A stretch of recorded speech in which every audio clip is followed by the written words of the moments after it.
자, 그러면 이제 1대 B형 문제를 풀어볼게요. 자, 1번 문제 보겠습니다. 디귿과 니은의 용어를 각각 쓰시오. 이렇게 있거든요. 자, 여기 보면 그 에게선대에 대한 정책 법전 해갖고 여기 1685년이니까 17세기 때죠. 그래서 노예에 관련된 내용들이 있어요. 노예의 법적 지위 같은 것들이 있는데, 자, 제44조에 보면 우리 법에 의해 노예들은 원모수 규정된다. 노예는 개인 재산이며 따라서 임대차가 불가능하다. 그리고 노예에 대한 장자 상속권이나 그 외에 상속의 우선순위를 증명할 자료가 없을 경우 노예 등 공동상속자들이 공동하게 배분된다. 뭐 이렇게 해갖고 노예의 어떤 법적 지위나 어떤 상속의 문제 관련된 내용들 적어놨거든요.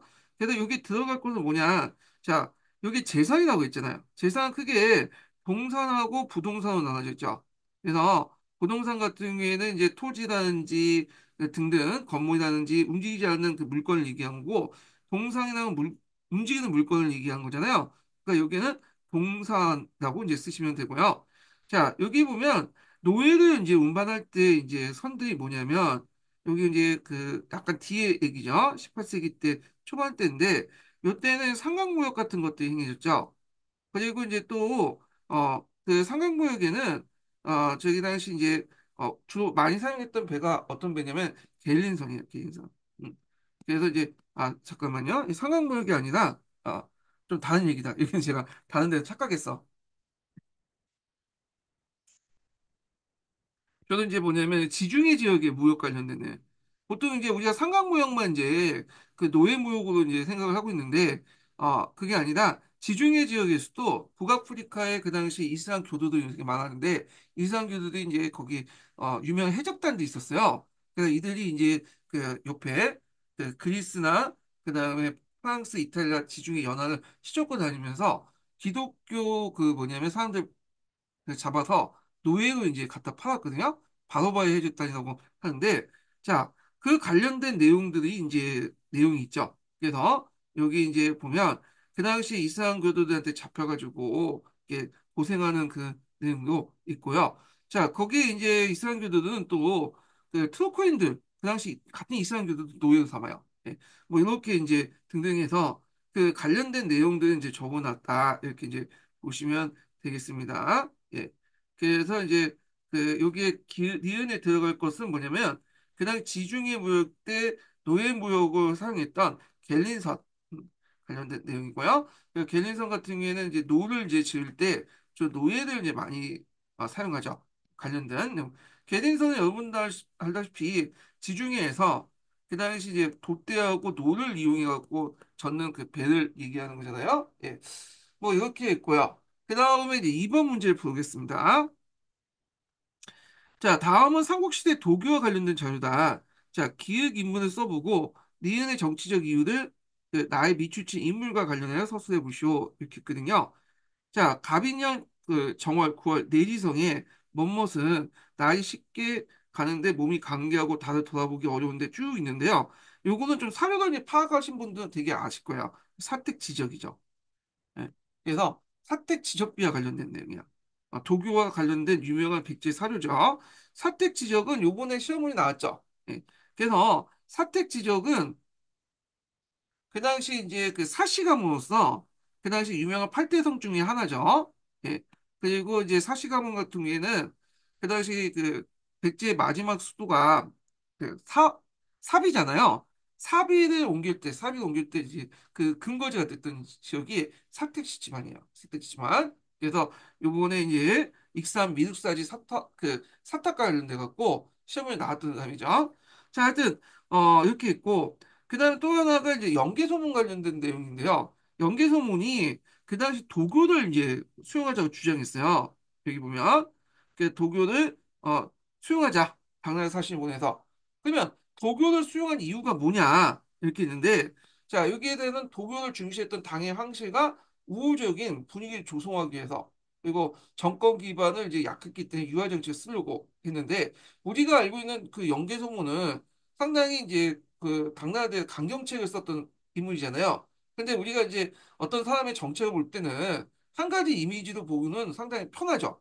근데 그 뭐냐면 그때그때마다 또 갈라질 수가 있어. 지금 북쪽에 있는 김정은도 지금 핵핵거리면서 언젠가 우리도 뭐 핵을 쏘겠다고 난리 부르스를 뜨고 있는데 자, 좀 문재인 때는 그래도 우리하고 뭐 한민족이니 어쩌고 하면서 이렇게 생쇼를 했잖아요. 연계성도 마찬가지예요. 초창기 때는 정권의 안정성을 위해서 당나라와 우호적인 관계를 좀 맺으려고 했어요. 물론 뒤에 이제 아주 강경 일본도 나가긴 했지만 잠시 그렇게 했다. 그래서 독일을 중시하는 당황시가 우호적인 분위기를 했기 때문에 이 내용도 있는데 자, 하여튼 이런 것도 한번 읽어보겠습니다. 자, 연개소문이 그 당시 이제 그 독일을 중시했던 당의 항실과 독일을 중시했던 이유는 여러분 알다시피 당시 이라고 해서 노자 이름이 이름이잖아요. 그래서 그 당시 이제 같은 이씨 집안이다 하면서 독일 숭배를 했죠. 자, 그래서 우호적인 분위기를 조성하기 위해서 연개소문 전범을 통해서 집권할 만큼 정권 기반이 취약했고 따라서 대외관계 유화 정책을 추구했는데 이를 위해 독일을 수용했다. 물론 이제 요 유화 정책의 그 포지션은 초창기 때 얘기야. 초창기 때. 네. 자, 그런 것도 있고요. 그래서 이제 그 당시 7세기 때 보면 그 고구려 그 무덤을 파보면요. 고구려 벽화가 예전에는 연화문인 같은 그런 그 불교적인 어떤 성격이 강했는데 이때 당시에는 도교적인 어떤 성격이 강한 것들이 많아요. 사신도 같은 그런 것들이 되게 많은데 아마 이제 그 연개소문이 도교를 중시했기 때문에 도교를 수용한 것이 아니라 이미 예전부터 도교를 수용했고 연개소문이 이제 이때 정치적 이유로 도교를 더 본격적으로 수용했다. 뭐 이런 식의 해석이 맞을 거예요. 예. 자, 하여튼 요 관련된 내용인데 요 관련된 내용을 한번 어, 찾아서 한번 읽어볼게요. 주 11번 있죠? 자, 고구려 말기에 집권자였던 연개소문이 독일을 중시했던 당의 황씨가 우호적인 분위기 조성하려고 사신을 보내 도사 8명을 초빙했고요. 이들 사찰을 이들 위해 사찰을 도관으로 바꾸자 이에 항의해서 승려 보독을 만주로 박자로 망명했다. 그래서 이 보덕이 그 당시 이제 연개소문이 이제 도교를 중시하니까 그 반발해가지고 백제에 망명했다고 했잖아요.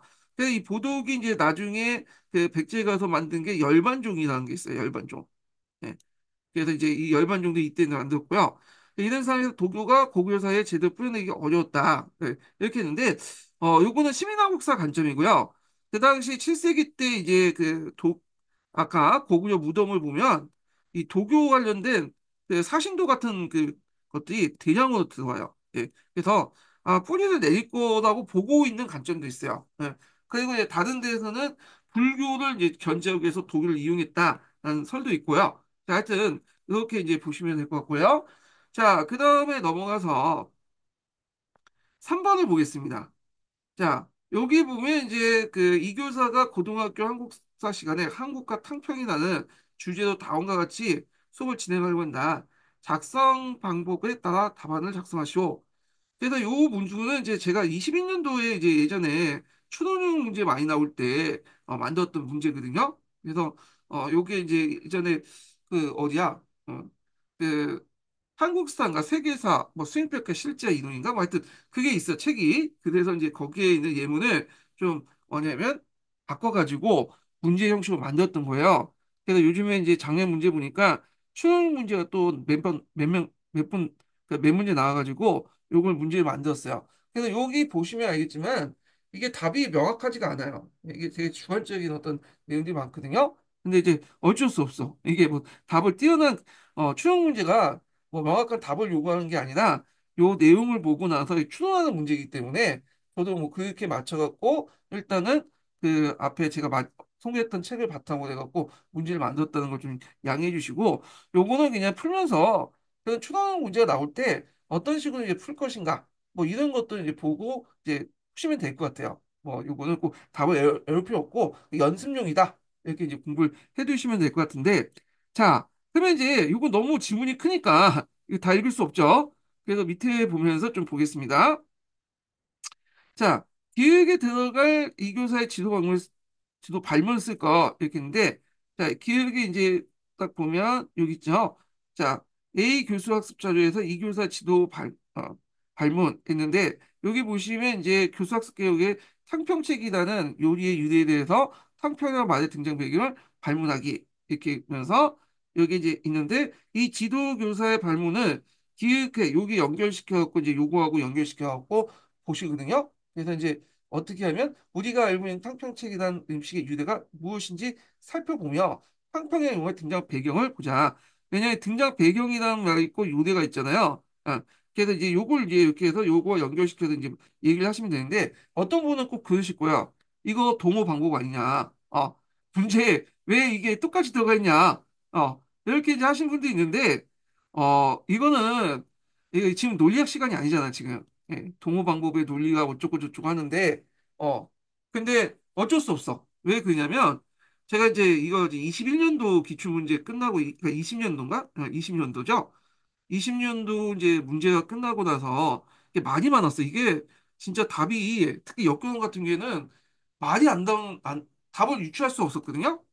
근데 제가 이제 그 20년 그 뭐냐면 그 채점이 끝난 후에 채점 교사분을 알고 있었어요. 그분이 들어가겠다고 이제 얘기를 했어. 일주일 전에 그 전부터 이제 들어가기 전에 자기가 요번에 20년 문제 그 채점하는데 들어간다 해서 그래서 내가 그러냐고 그러면 끝나고 나서 만나서 좀 얘기 좀 해보자 해가지고 그때 채점 끝난 다음 일주일 뒤에 만났어요. 만나가지고 지금 4년이 지난 얘기니까 지금 얘기하는 거예요. 그래서 만나가지고 얘기를 했더니 그분이 역결혼하고 서양사를 어, 채점했다는 거야. 그래서 이제 역결 서양사 채점할 때 또 이제 채점하기 들어가 전에 뭐 OT 같은 게 있었나 봐. 그래서 이제 담당 그 출제 교수님이 들어오셔서 이 문제 왜 냈냐 이런 식으로 냈는데 특히 역결혼 같은 게 문제들은 예전에 기본서에 있는 내용을 애워갖고 썼으면 틀린 식으로 나올 거라고 하더라고. 그래서 그거는 이제 기본서나 그런 게 아니라 실제 상황에서 이렇게 예문이 있으면 예문에 있는 내용을 요약해서 추론하는 문제를 내겠다는 거야. 그래서 문제를 보면 거기 예문 안에 답이 있다는 거예요. 그래서 실제 답 보니까 예문 안에 답을 그대로 내거나 아니면 약간 돌려가지고 말 바꿔서 이제 답안을 만들어 두고요. 그러니까 그 논리학에 보면 동호방법의 논리를 완전히 어긋나는 문제더라고. 왜냐면 이거 물어보는 게 딱 답을 보니까 물어보는 것 자체가 발문 내용이 약간 돌려서 말하거나 그대로 낸 거야. 그 답을 그렇게 설정해 놨어요. 예. 그래서 이런 추론형 문제들은 이제 20년도 그렇지만 21년도에도 추론형 문제 한두 명 있었죠. 그래서 이렇게 질문해서 답변하는 거는 여기 지문 속에서 찾고 그다음에 여기 뭐냐 똑같은 말이라도 약간 돌려서 쓰시면 돼요. 예. 그래서 저도 이런 식으로 문제를 만들었거든요. 그래서 추론형 문제를 나올 때는 항상 우리가 생각하는 게 지문 안에 문장 안에 답이 있다. 그래서 이 답을 최대한 이제 지문 안에 읽고 거기에 맞게 비슷하거나 아니면 요약해가고 답을 쓰시는 능력이 중요한 거야. 예, 예. 그래서 되게 뭐 역겨운 교수들이 그런 식으로 답을 내거든요. 예, 그래가지고 저도 어쩔 수 없이 이제 동호 방법이고 이런 것들 무시해버리고 그 당시 요거 발문 내용을 이제 이렇게 해가지고 답을 이렇게 달아놨어요. 저도. 예. 그래서 추론형 문제, 어떤 질문을 던졌는데 이게 뭐냐 이런 식으로 물어보거나 도저히 기본서의 답을 추론할 수 없는 그런 문제도 있죠. 예. 그런 경우에는 예문을 보고 거기에서 최대한 답을 끌어내는 식으로 하는 게 좋을 것 같고 그리고 이런 문제들은 실제로 그 사람의 그 출제자의 머릿속에 들어가 있지 않은 사람 몰라요. 예. 그거 어떻게 하겠어 우리가. 그래서 그냥 가볍게 이제 푸는데 다만 좀 정답에 가까우려면 요 뭐냐면 안에 있는 지문 속에 발문들 내용 속에 있는 것들을 최대한 문장을 끌어다가 요약해서 적어 놓는 것이 제일 좋다. 맥락에 따라서 그게 답이다. 이렇게 보시면 될 것 같아요. 그래서 앞으로 이제 이런 문제가 더 나올지 모르겠는데 작년에 질문해가지고 던져갖고 답변하다 이런 식의 추형 문제가 나왔기 때문에 한번 이제 이런 문제를 이제 한번 제가 이제 그 모의고사에서 좀 적어놨거든요. 예, 이렇게 했고 자 그럼 계속 이제 풀어보겠습니다. 자, 이 교사가 비자료를 바탕으로 서술형 문제를 제작하려고 할 때 제시할 수 있는 문제점을 언제나 한 가지 쓰시오 이렇게 했거든요. 자, 여기에서 이제 비자료는 이제 쭉 이렇게 보시면 여기 있죠.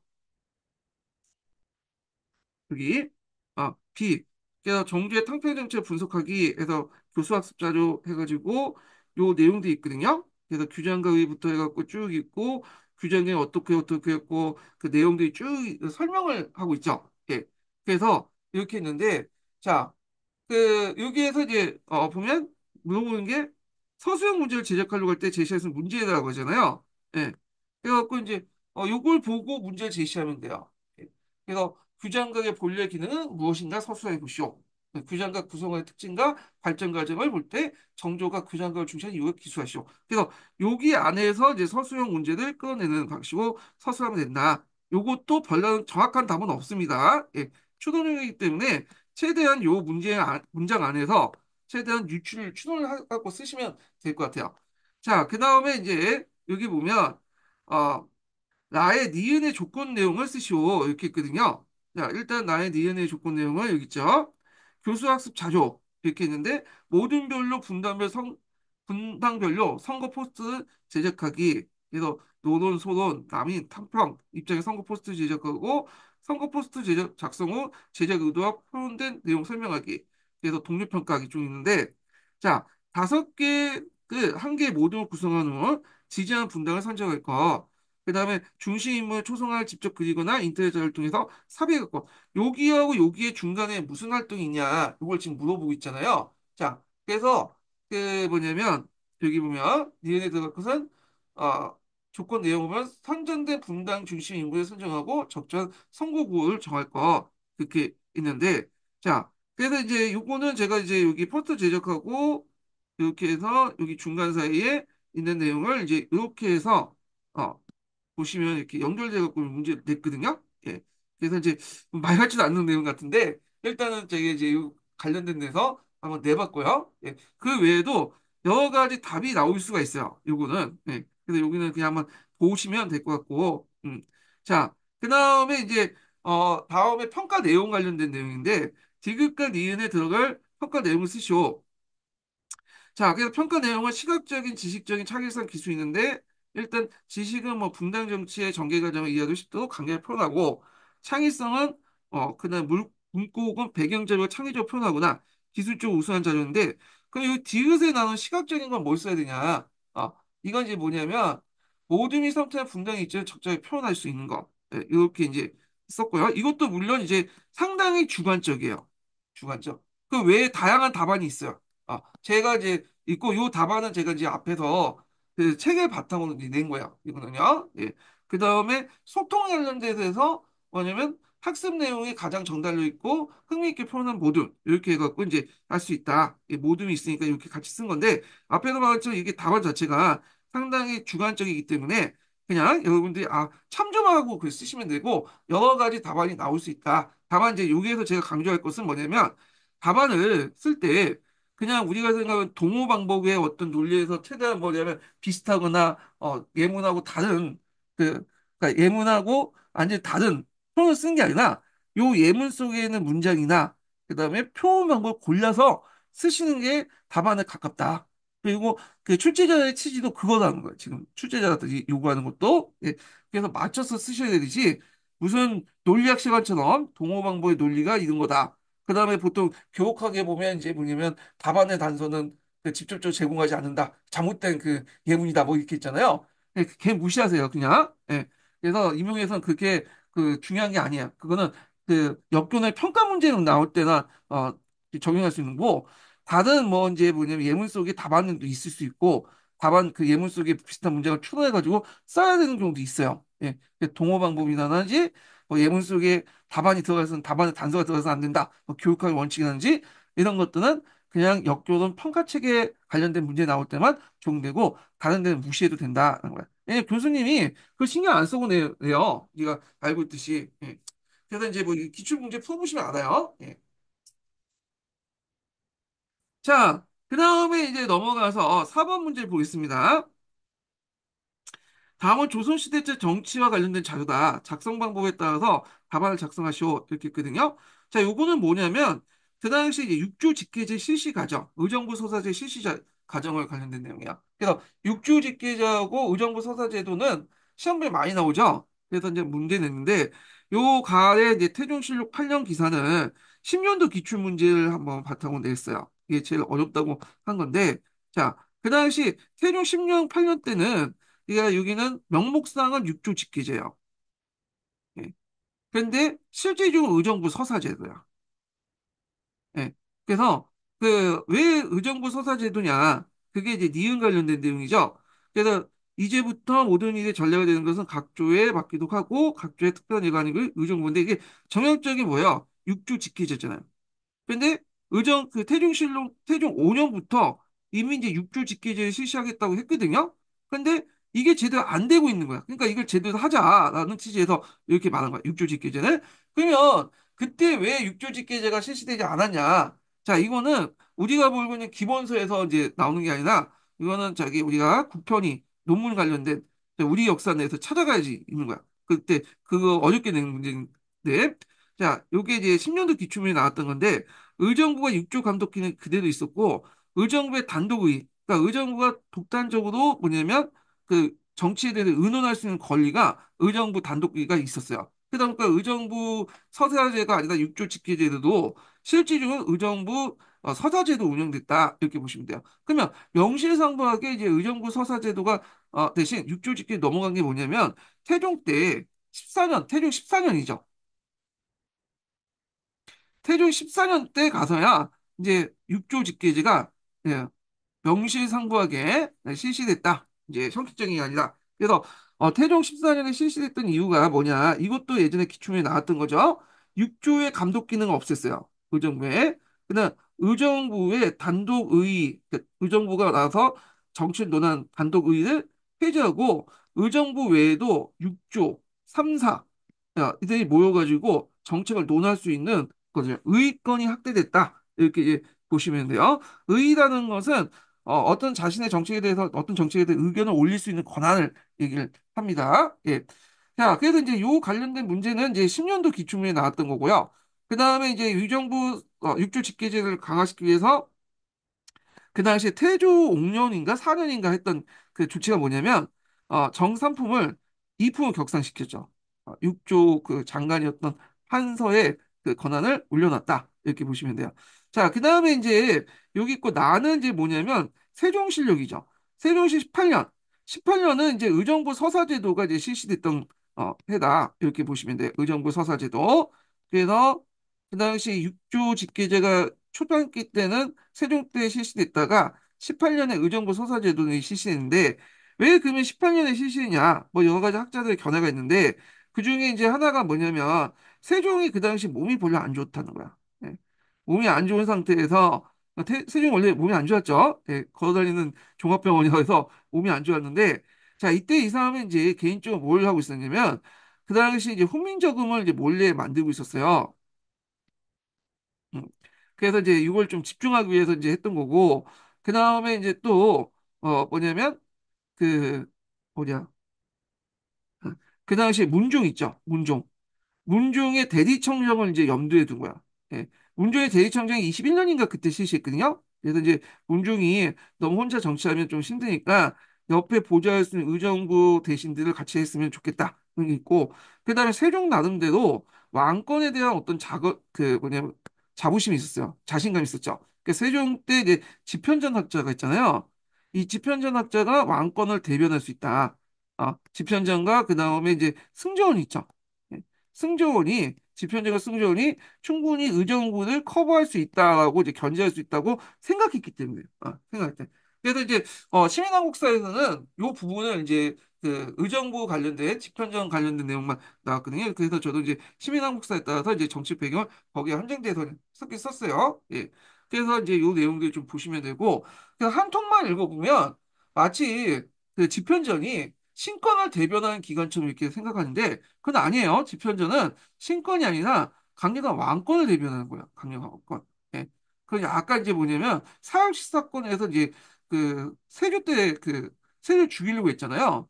그래서 이 왕권에 도전하는 그 어떤 모습만 비춰주니까 그런데 근데 자세히 보면 그것도 문종이 정통이라고 그러니까 단종이 정통이라고 생각했기 때문에 한 거죠. 그러니까 단종의 어떤 보이세로서 이제 그 집현전의 역할이라고도 해석할 수 있잖아요. 그렇기 때문에 이 집현전은 왕권 강화하고 연결된 거야. 왕권 강화. 그래서 한 통하고 좀 약간 견해가 달라요. 예. 근데 학계의 이제 통상적인 권한은 제 시민한국사 견해가 맞다고 보시면 될 것 같아요. 시민한국사가 요즘에 최근에 이제 견해를 많이 반영하고 있거든요. 자, 하여튼 정치 배경은 집현전을 세운 후 이들 기반으로 성리하고 무장한 친위 관료색들, 그러니까 집현전 관료들을 얘기하는 거죠. 자, 그래서 이제 양성했다. 그걸 바탕으로 그 의정부를 견제할 수 있기 때문에 그렇게 했던 거고. 그래서 이제 그 세종 때 실시했던 의정부 서사제 의를 우리가 보통 교과서에서 뭐냐 신권과 왕권의 조화 이렇게 얘기하잖아요. 신권은 주로 의정부, 왕권은 집현전과 어, 그 뭐냐 승정원 이렇게 이제 보시면 되겠죠. 그래서 주 12번하고 관련돼서 한번 읽어보겠습니다. 예. 직접 편전을 세운 후 이들 기반 성략을 무장한 칭의 관료를 양성했고 국정에 암전된 후에 자신의 양성한 관료를 중요한 동반을 삼아서 무슨 제도를 실시했다? 의정부 서사제를 실시했고 당연히 이 의정부 서사제는 여기 왕권과 신권의 조화라고 이제 하죠. 예. 그래서 이렇게 뭐 교과서에 있는 내용을 달달 외우는 것도 좋지만 뭔가 배경이 있어요. 배경이식. 그래서 설명을 해줄 수 있는 거예요. 애들한테. 이게 무조건 왕권과 신권의 조화. 외워. 그 기술이죠. 예. 그래서 일단 이제 배경 지식을 얻는 데 상당히 중요하다. 이렇게 보시면 될 것 같고. 자, 그 다음에 이제 아무리 그래도 이제 의정부 서사제도가 실시해도 왕이 직접 이제 통치하는 게 있어야 될 거 아니에요. 이거는 이제 여기에 들어가 있는 건데 이거는 해당 육조가 직접 왕에게 이제 직접 한 거죠. 의정부 서사제도 예외가 있어요. 예. 그 예외가 뭐냐 하면 요거는 이제 뭐와 관련 당연히 인사권하고 군사권은 당연히 이거는 왕에게 직보를 해야죠. 예. 그래서 이제 요거 예외 조항 관련된 내용을 했습니다. 그 니은에 들어갈 수 있는 내용을 한 가지 쓰시오 이렇게 이제 보시면 될 것 같고요. 자, 5번을 보겠습니다. 5번. 자, 5번은 이제 뭐냐면, 역사지도 관련된 내용이야. 그래서 시험 문제 역사지도, 연포, 요거 되게 많이 나오거든요. 그래서 이제 역사지도 나오면 항상 뭘 물어보냐면, 지지도의 차이점. 지지도. 그 다음에 두 번째가, 어, 두 번째가 이제 뭐냐면, 활용 방법을 물어보거든요. 그래서 이것도 마찬가지 지지도의 차이점을 물어봤고, 그 다음에 A하고 B하고 뭐 C하고 활용 관련된 내용들 물어봤어요. 예. 그래서 이제 요 내용인데요. 자, 요것도 이제 지문이 좀 약간 길기 때문에 그냥 문제 풀면서 이렇게 발문 보면서 보겠습니다. 기획의 내용을 써볼까 이렇게 했는데 자, 이 김교사가 얘기하는 것은 역사 지도하고 지지도의 차이점을 이제 보는 거죠. 예, 차이점. 지형도 같은 자연 지도는 원래 상태 그대로 정확하게 표시한 반면에 역사 지도는 거기에 뭐가 만든 사람의 해석이 들어갔어요. 그래서 원래 모습이 그대로 전달하는 거는 찾아보기 어렵습니다. 또 상대적으로 지지 지도보다는 역사 지도는 자료 A와 같이 뭘 담고 있다. A는 여기죠. 이건 뭐야? 시간적인 변화를 갖고 있는 시간적 변화.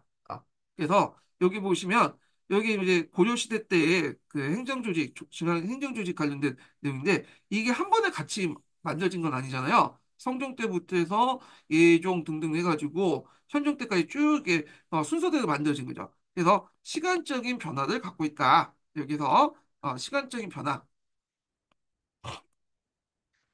자, 그래서 이제 요걸 한번 읽어보겠습니다. 제가 이제 이걸 뭐 제 생각을 적어놓은 게 아니라 앞에서 말한 것처럼 철저하게 기본서에 입각해서 적어놓습니다. 어차피 표준화된 시험이기 때문에 어쩔 수 없어. 예. 그래서 저도 요걸 예문에 따가지고 이제 문제 만든 거예요.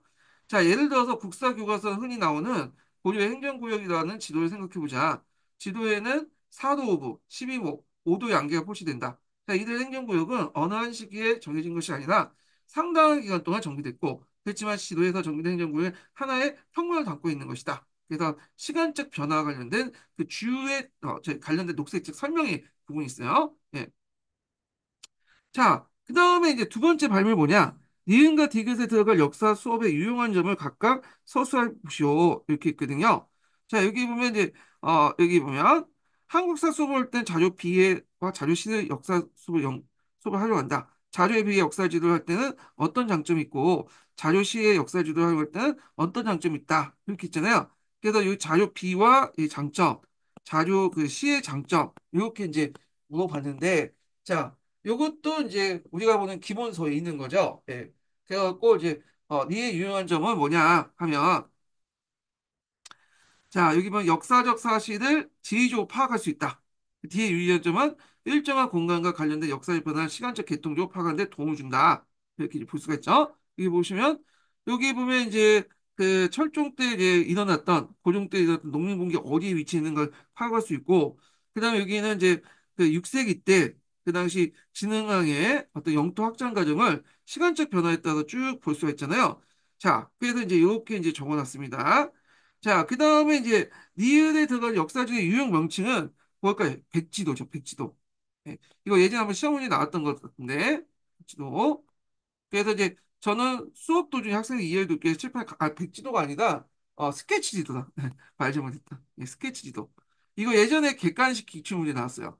그래서 스케치 지도를 했는데, 되게 이제 보면 이제 이런 식으로 이제 수업하다가 이제 이렇게 한반도 그림을 그리거나, 뭐 요동반도 그려서 뭐 이렇게 얘기하는, 쭉 하는데, 이거 잘하시는 분이 이제 최태성 선생님이 잘하잖아요. 그래서 지도 쫙 그리는데, 저는 지도를 잘 못 그리겠더라고요. 예. 자, 하여튼, 이 스케치도 간단하지만 핵심적인 내용이 들어가 있는 그런 지도, 이 스케치도인데, 이것도 외워두세요. 이것도 예전에, 객관식 기출문제 한번 잠깐 언급돼 있었어요. 예. 그래서 한번 봤고요. 그래도 예전의 문제들은 이게 진짜 딱딱 떨어졌거든요. 역교도 문제거든요. 그리고 패턴화 돼가지고, 되게 보면 이제 예전에 기출문제 나왔던 것들을 이제, 많이 냈어. 근데 요즘에 나오는 그 역교육 문제들은 지문이 점점 길어지면서 이게 기본서에 있는 내용보다는 이게 뭐라고 할까요? 물론 그런 내용도 나오지만 저도 앞에다 나온 추론형 문제들이 많이 나와. 이건 진짜 답이 없어요. 이거는 누구나 쓸 수 있는데 정확하게 답을 몰라. 근데 문제는 채점할 때 너무 이제 뭐냐 분석적 채점을 해버려. 그러면 이제 살처해버리면 다 나가 떨어지는 거지. 이거 어떻게 맞죠? 이거는 머릿속에 간신법이 있어야지 맞출 수 있는 거예요. 그 출제자 머릿속을 알 수 있는. 근데 이런 문제들이 좀 깔끔하긴 한데 왜 그런 식으로 문제를 내는지 모르겠어. 예. 자, 하여튼 이렇게 있고 6번을 보겠습니다. 6번은 고대 그리스사와 관련된 내용이거든요. 되게 고대 그리스 문제는 예전에 이제 주로 나왔던 게 정치가들 나왔어. 아테네 정치가들. 뭐 솔련, 그다음에 크리스테네스, 그다음 페리클라스 이렇게 나왔고 올해는 좀 쉽게 냈더라고요. 그래서 이제 뭐 페르시아 전쟁하고 페리클라스 관련된 내용인데 어 근데 요즘에도 이제 고대 그리스 문제가 좀 어렵게 나오긴 해요. 가끔씩.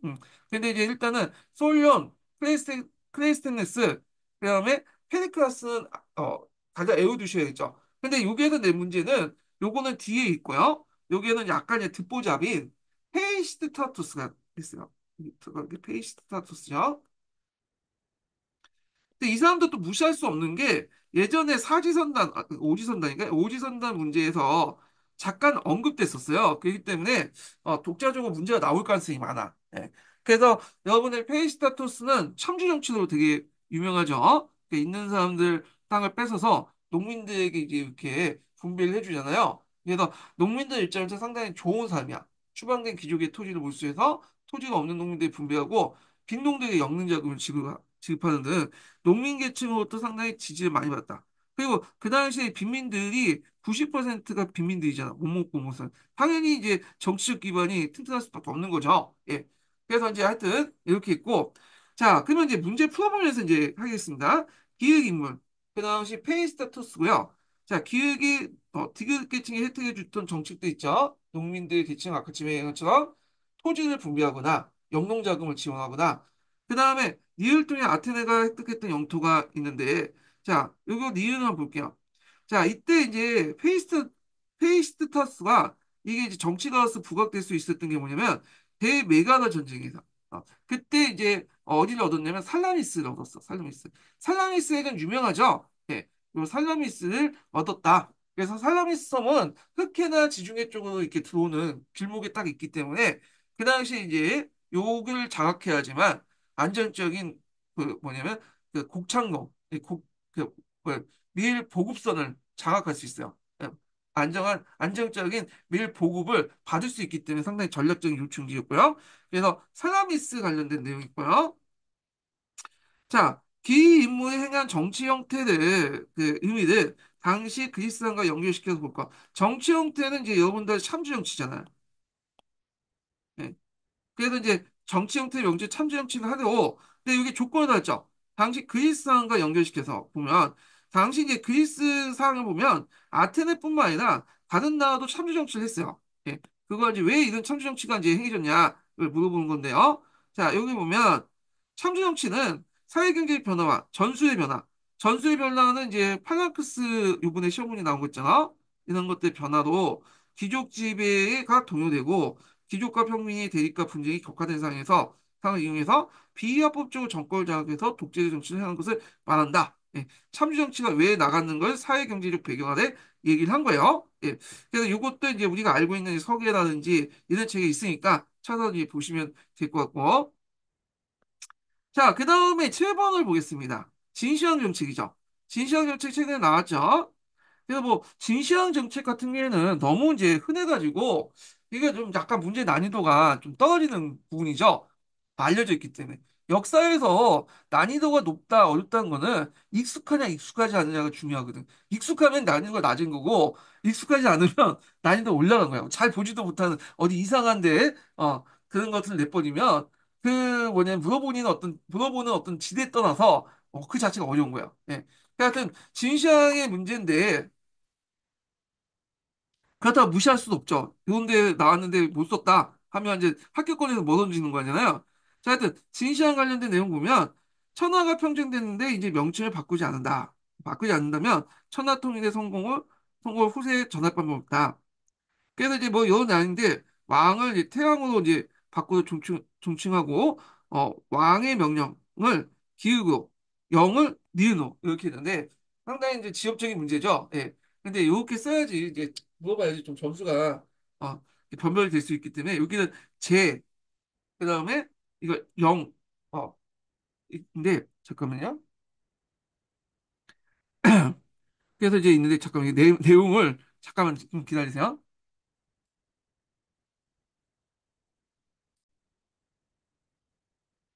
아까 처음에 이제 했던 걸 좀 볼게요. 자, 여기 명은 이제 제도 이렇게 곤치시면 되고, 그 다음에 이제 영은 이제 조도 곤치시면 돼요. 조. 음. 그래서 이제 조도 이렇게 곤치시면 되는데, 요거 제가 답안을 좀 보니까 잘못 썼어. 그래가지고, 여기 보면, 잠깐만요. 영이고, 근데 이거 영인데, 이거 영이 아니라 조죠, 조. 예. 나중에 답안을 수정하겠습니다. 예. 그리고 수정을 해주시면 될 것 같고. 예. 자, 그 다음에 이제 이렇게 있고요. 그 다음에 또 이제 계속 좀 해볼게요. 자, 그러면 이제 문제 풀면서 이제 진행을 해보겠습니다. 자, 디귿의 내용을 고려해서 항제의 칭호를 사용한 정치 의도를 사용하시오. 이렇게 있거든요. 자, 그래서 이제 디귿이 뭐냐면 여기 태양 중에 태자를 이제 빼고 옛날에 사용했던 재를 합쳐 항제를 해라. 그래서 있는데 항제라는 용어에 대한 두 가지 견해가 있어요. 하나가 뭐냐면 사망오제 있죠.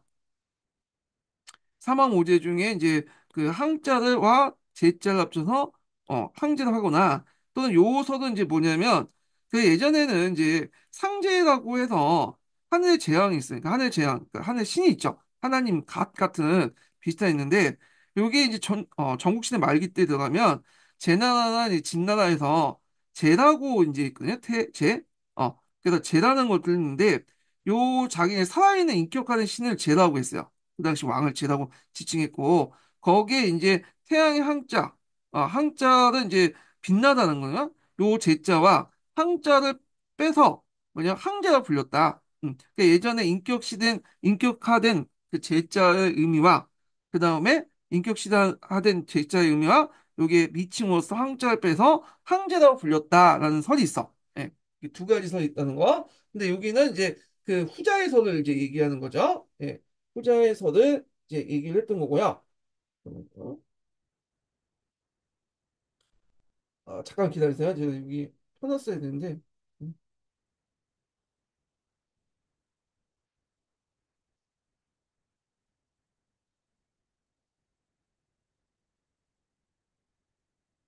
자, 그래서 이제 요 내용들을 이제 적으시면 될 것 같고요. 예. 이게 몇 번이야? 7번이네요. 예. 자, 그래서 이렇게 있고, 요 관련된 내용을 있는데 한번 보겠습니다. 예. 그래서 이제 요게 정치 의도를 쓰라고 했잖아요. 여기에 항제 정치 의도가 뭐냐? 자, 여기는 절대시적인 어떤 존재의 의미를 사용했다. 이렇게. 그 절대신적 존재는 앞에서 얘기한 상제 있죠? 상제를 제와 동일하는데 이거 인격신 이런 의미에서 이제 썼던 거고 하늘의 명을 받아 지상에 통치하는 인물인 천자보다 좀 한 단계 위임을 위해서이다. 이런 내용들이 이제 있고요. 그 다음에 이제 문제를 또 풀어볼게요. 자, 그 다음에 그 보면 니은의 목적을 한 가지 기수하시오. 자, 문자를 통일했죠. 무슨 문자죠? 이거 이제 예전에 한번 시험에 나왔던 거죠. 재작년 소전체죠. 소전체.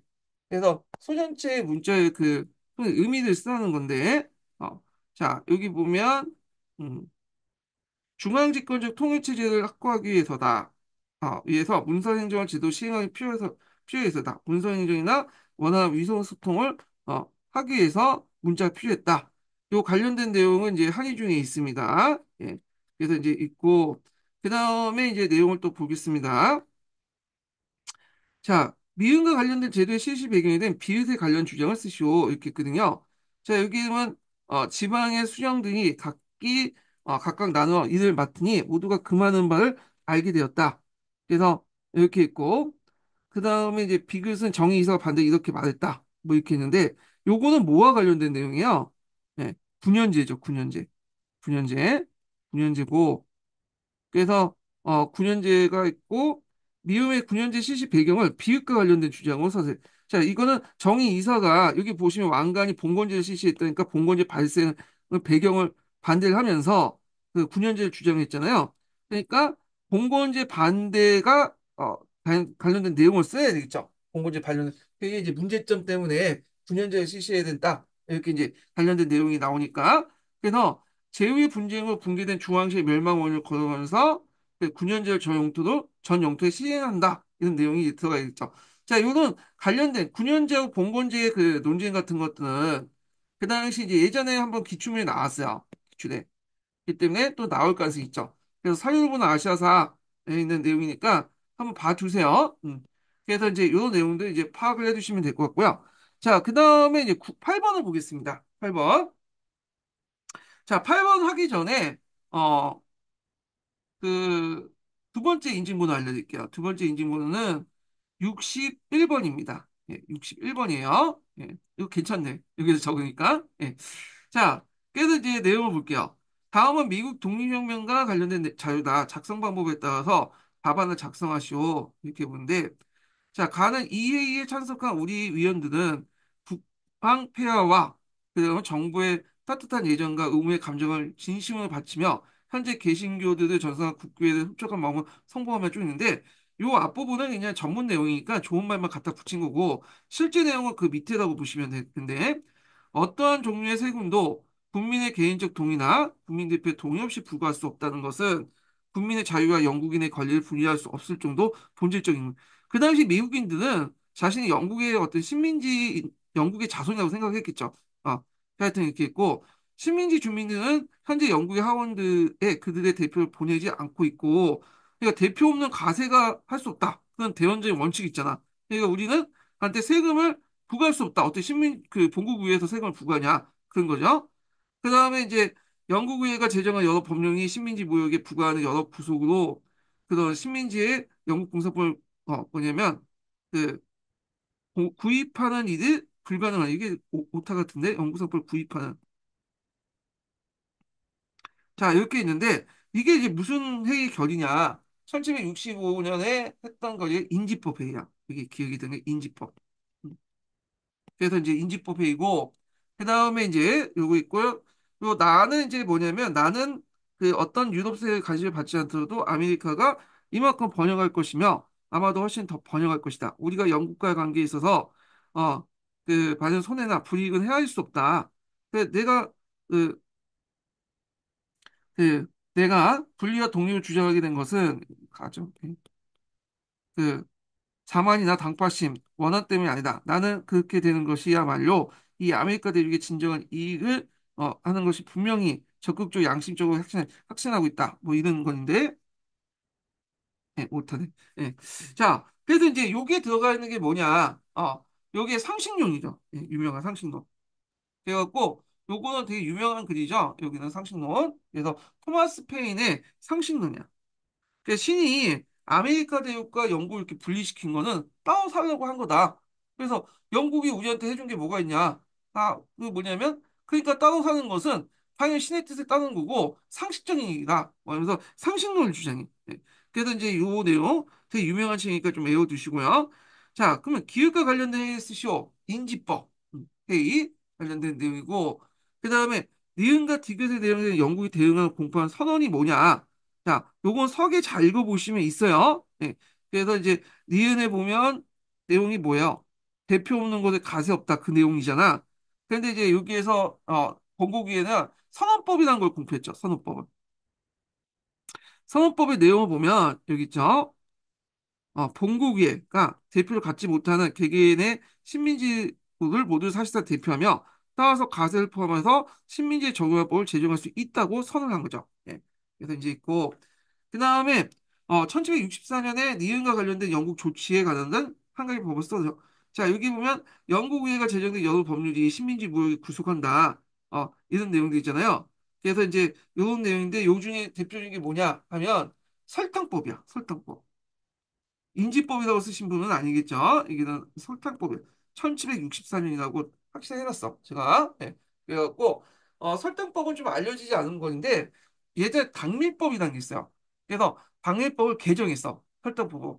타국 식민지부터 수입된 설탕에 가세를 징수할 수 있는 법이야. 예.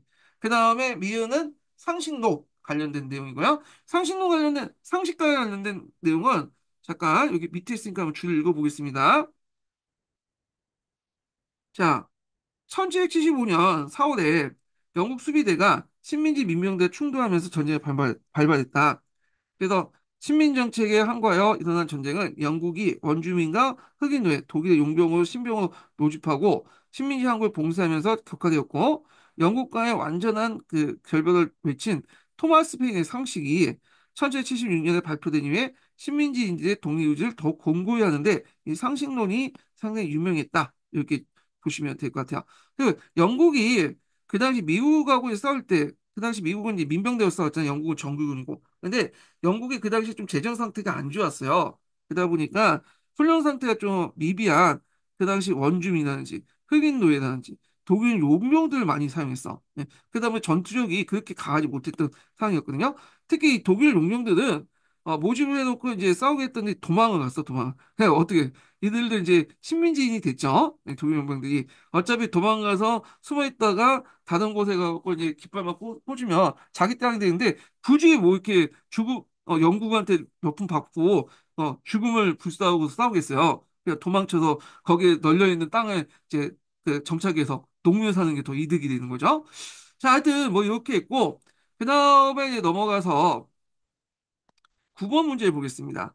자, 다음은 이제 정근대 중국과 관련된 내용이다. 자, 작성 방법에 따라서 답안을 작성하시오. 이렇게 했는데, 자, 요거는 이제 기후 딱 보시면 알겠지만, 이갑제죠, 이갑제. 이갑제 관련된 내용이야. 이갑제 관련된 내용은 예전에 시험 문제 나왔죠. 예. 요것도 이제 지문이 좀 크기 많기 때문에 밑에 이제 작성 방법 보면서 얘기를 해보겠습니다. 자, 이갑제 실시 목적이 뭐냐? 이거는 중앙행정의 명령을 농촌사에 깊숙하게 이제 뭐냐면 이렇게 그 침투시키고 세력의 효율적 징수 및 총각 공동의 항총 질서 유지를 목적으로 했다 이렇게 보시면 돼요. 자, 그 다음에 니은과 디귿의 관련 자료 뭉치이 뭐냐? 자, 니은은 이제 이게 뭐겠어요? 이건 딱 보시면 예, 부역항칙이죠. 부역항칙. 부역항책은 이갑제에서 이제 했고, 요게 이제 디귿에 들어갈 것은 뭐냐면, 이거는, 어림 독책이에요. 어림 독책. 그래서 전토의 역사에 이거 쭉 있는데, 어림 독책 관련된 물고기 비늘과 관련된 어림 독책이 있는데, 이 어림 독책은, 이갑제에서 뭐냐면 하진 않았어요. 부역항책은 이갑제에서 했는데, 어림 독책은 이건 중앙에서 뭐냐면 관리를 파견했어. 관리가 직접 한 거야. 그리고 그 이갑제는 그 측정하는데 동원되고 도와주는 그 보조적인 역할만 했을 뿐이지 실제는 중앙에서 한 거야. 왜냐면 부역항체 같은 경우에는 이제 이거는 할 수 있어. 이게 뭐 인구가 어쩌고 이런 것들은 상관인데 어린 도책 같은 경우에 이건 토지와 전세와 관련된 내용인데 되게 이가업 관련된 내용들은 이제 보면 얘들 이장 같은 거는 지주 출신이거든요. 당연히 어린 도책을 맡겨놓으면 어떻게 됐어? 어, 고양이한테 생선 주는 것밖에 안 되잖아요. 그러니까 중앙에서 직접 한 거야. 이거는요. 예. 자, 하여튼 뭐 이렇게 있고 그다음 디귿의 자료 용도 두 가지 말해보시오. 그래서 이제 그 가세 기초 자료가 될 수 있고 토지 소유가를 파악할 수 있다. 뭐 이런 내용들 보시면 되겠습니다. 주 17번 제가 이제 여기 달아놨거든요. 그래서 이제 한번 읽어볼게요. 이 사유분은 아시아사인데 한번 읽어볼게요. 자, 주원장은 명을 건국한 후 안정적인 가세를 목적으로 토지를 측량하여 면적, 모양과 함께 토지의 종류, 비척, 매매, 이게 비척은 이 비옥도 정도를 얘기한 거요. 매매 정황 및 토지의 주인의 성명, 자원을 기록하여 책으로써 만들도겠다. 어린 토지는 가세 기초자료뿐만 아니라 토지 소유 관계를 알려주는 핵심 자료이기 때문에 당연히 이갑자한테 맡길 수가 없죠. 이갑 중에 이장들은 어떤 사람이다? 지주죠. 지주. 그러니까 자신의 어떤 그 이해관계를 가려 있는 건데 당연히 왜곡될 수밖에 없잖아요. 이 사람들 맡기면요. 자, 그래서 이제 이 내용들 파악을 해주시면 될 것 같고 그 다음에 넘어가서 현장학습을 보겠습니다. 현장학습. 자, 체험학습이라고 하죠. 현장학습을 체험학습이라고 해요. 예, 똑같은 말이에요. 또는 그 파란 책에 있는 데는 박물관 학습이라고 이제 볼 수가 있죠. 예. 자, 요거 체험학습 관련된, 현장학습 관련된 내용은 시험 문제에 그 뭐냐면 한 두세 번 나왔어요. 예, 그래서 이제 평가책 쓰신 분 있죠. 그 교수님이 들어갈 때마다 한 번씩 심심할 때마다 내는 것 같아요. 보니까. 예, 그래서 이 체험학습 부분을 한번 보겠습니다. 자, 체험학습 기획안 해가지고 이렇게 있는데 개항에 우리나라는 근대문물 수용하면서 근대 국민국가를 수립하기 위해 노력했다. 그래서 이제 우리나라 곳곳에 근대와 만날 수 있는 역사적 유물과 장소가 많다. 뭐 이렇게 해갖고 이제 체험학습을 이제 이렇게 해갖고 한번 하겠다. 이렇게 이제 있죠. 자, 그래서 이제 요게 있죠. 관련된 내용들이 쭉 있는데 요거는 제가 이제 그 어디야 해남 교과서인가? 거기 탐구 문제가 거기에 있는 걸 좀 뺏겨왔어요. 이렇게 있고. 자, 그러면 이제 관련된 내용을 보겠습니다. 자, 자료와 관련된 학습의 교육적 효과를 한 가지 쓰시오. 여기 보겠어요. 체험학습, 그 다음에 현장학습이죠. 그래서 이제 요걸 쓰시면 되겠죠. 그래서 이제 간접 경험보다도 역사를 생생하게 이해할 수 있다. 두 번째로는 사전이나 사후의 조사함으로써 역사 사실을 주체로 이해할 수 있다. 요거 관련된 내용이 예전에 기출문제 나왔으니까 좀 파악을 해두시고요. 자, 그 다음에 자료 비를 고려해서 기획에 들어갈 교수학습 내용을 쓰고 이때 유의할 점을 한 가지 쓰시오. 자, 자료 비는 이제 여기 보면 이제 체험학습 그 단계 쭉 있죠. 여기 보면 고종은 아간 8천 때 왜 러시아 공산을 선택했을까요? 이렇게 질문이 쭉쭉 주어지잖아요. 예. 그래서 이제 이런 거는 뭐냐면 어, 그 당시 이제 그 미리 과제를 주고 현장 학습을 또 그 과제를 해결하도록 한 거야. 그러니까 이제 요거는 그때 주어진 게 아니라 요때 이제 뭐냐면 주는 거야. 그냥 현장 학습 보내면 얘들이 그냥 쭉 지나고 놀고 할 거 아니야. 근데 나름대로 질문을 던져서 요걸 하면서 이렇게 뭐 하면 애들이 이제 유심 있게 이제 질문을 답하면서 이제 공부를 하면서 현장 학습을 할 거 아니에요. 그래서 이제 요 내용들 파악을 해주시면 될 것 같고 자 그때 이제 유의점이 뭐냐?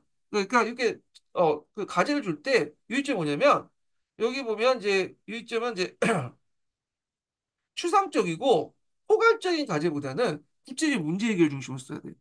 요거는 뭐 그 현장 학습뿐만 아니라 뭐 이런 이제 주제 학습이나 이런 거 다 여기 포함돼요.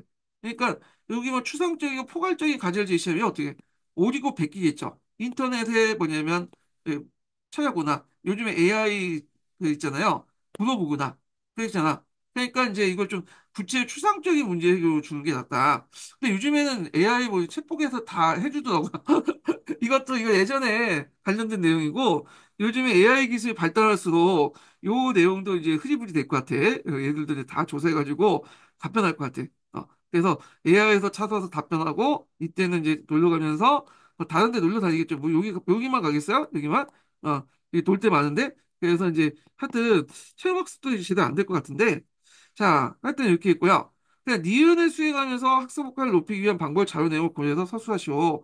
이렇게 있는데 답사 코스 보면 이제 항공호, 항구단이라고 이제 적었는데 이거 엄밀히만 항구단이라고 볼 수는 없는데 항구단 허물없고 항공호는 이제 항구단 옆에 있는 그 신주 따진을 보시는 이제 건물이잖아요. 뭐 이렇게 있고 덕수궁 정동 대구에 손탁 되게 유명 커피 마시는 거 유명하죠. 러시아 공사관 중명전 이거 되게 유명하죠. 여기 일산 늑약을 맺었잖아요. 자, 그럼 학습 효과를 어떻게 높일 수 있냐? 이건 이제 뭐냐면 그 사적지에서 어느 정도 사려 지식을 학습해야 되면 그것이 무엇을 보고 공부할지 구체적 계획을 세워야 돼.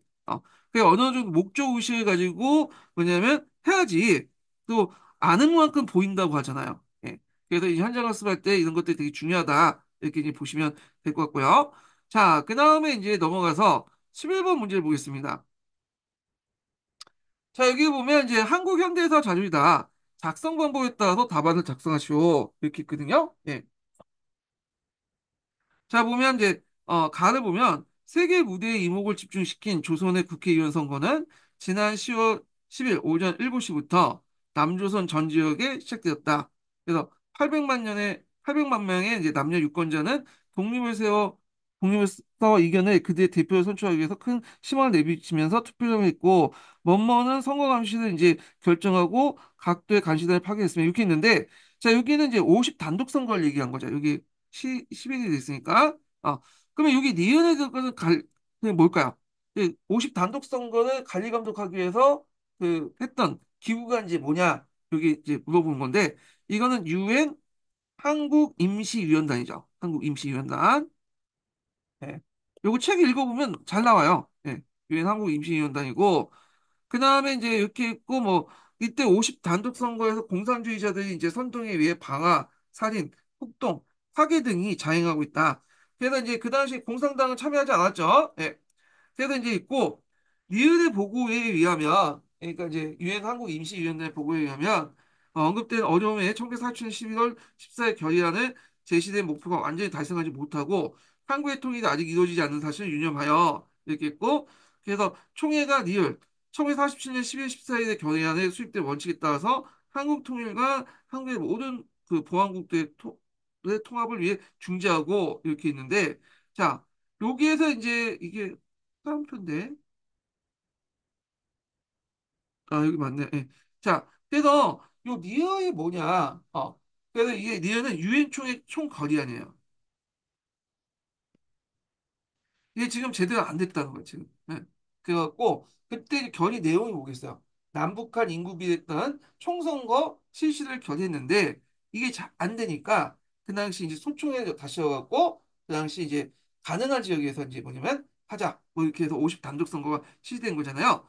자, 그러면 문제를 풀어보면, 기획에 실시하게 된 유엔에서 내린 결정 내용을 쓰시오. 이렇게 보면, 조선의 국회의원 선거를 이렇게 했는데 요거는 이제 50 총선거를 얘기하죠.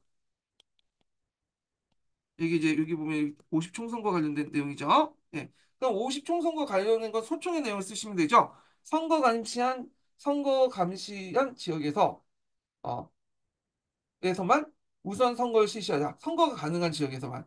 예. 이렇게 선거 감시가 아니라 선거가 가능한 예. 오타 좀 수정해 주시고 지역에만 우선 선거를 실시한다는 소총에 관련된 내용이에요. 예. 그래서 요거만 보고 여기에서 이제 요 관련된 내용을 보시면 이렇게 연결돼 있죠. 50 단독 선거. 예. 근데 잠깐 요거는 좀 약간 써야 되겠다. 문제를 확실하게 해서 여기 줄을 여기에서부터까지 여기까지 여기까지 줄을 줘야지 좀 완벽한 문제일 것 같아. 제 생각에. 그래서 요거 제가 나중에 수정해서 다시 올리고요. 자, 그 다음에 이제 다시 이제 좀 보면 여기에 보면 이제 니은은 했고 당시 선거구 상황에서 디귿과 관련해서 서술해 보시면 자 여기 보면 이제 그 당시 공산주의 선동과 인한 방화, 살인, 폭동, 파괴가 있었죠. 그래서 이제 그 관련돼 가지고 이제 뭐냐면 선거구 상황을 써놨잖아. 그러면 이게 조건이 지어준 거잖아요. 그럼 4.3 사건 때 그 당시 선거구 제주도가 세 개의 선거구로 이루어졌는데 이게 중에 두 개는 이제 빠졌어. 왜? 여기는 이제 실시할 수 없는 그 상황증이 있잖아. 그래갖고 제주 4.3 사건 때문에 도저히 이제 거기 제주도에서 세계 선거구를 다 실시할 수 없잖아요. 그래서 이제 이렇게 있다는 걸 좀 기억을 해두시고요. 그 다음에 이제 여긴 안 나왔지만 이북 지역의 선거구도 빠졌어요. 예. 그래가지고 이제 현실적으로 잘 못하니까 이제 남겨뒀고 자, 그 다음에 니은과 관련된 내용을 기술해 볼 것. 그래서 니은은 이제 이거는 유엔 그 현장 아까 이제 유엔 그 총회 관련된 거 내용을 쓰시면 되겠습니다. 그래서 예전에 유엔 총회와 소총회인가 그 둘 중에 예전에 그 관련돼서 한번 기출문제 나왔죠. 예. 그래서 이거는 뭐 교과서 정도만 이제 풀어보시면 잘 익혀두시면 다 풀 수 있는 부분이에요. 그래서 요거 한번 제가 또 한번 줄을 한번 읽어보겠습니다. 19번을. 자, 유엔은 인구 비례에 위한 남북한 총선거를 통해 한국의 정부를 수립하기로 결정했다. 그러나 소련은 미소 양군의 철수 후 자주적인 임시정부를 수립하고자 주장했으며 선거 감시 활동을 담당한 유엔 한국 임시위원단의 북한 진을 거부했다. 근데 소련의 입장을 때 그 수밖에 없는 게 뭐냐면 이때 이제 뭐냐면 인구 비례라는 건 남한이 많잖아. 지금도 그렇지만 2대1 정도 되죠. 북한하고 비교할 때. 그리고 남한 내 여론이 이제는 완전히 반소로 넘어갔어. 왜냐면 이게 그 당시 그 찬탁 논쟁 과정에서 그렇게 이제 넘어갔거든요. 자, 하여튼 이렇게 있고 이 유엔은 접근 가능한 지역이라도 먼저 선거를 치르기로 결정했고 그래서 사실상 남한의 단독 정부 수립이 결정된 것이다. 뭐 이런 내용은 이제 있다. 이렇게 보시면 되겠습니다. 자, 그래서 이제 2의 문제, 1의 문제를 다 끝났고요. 좀 쉬었다가 2에 관련된 내용을 다시 진행하겠습니다. 네.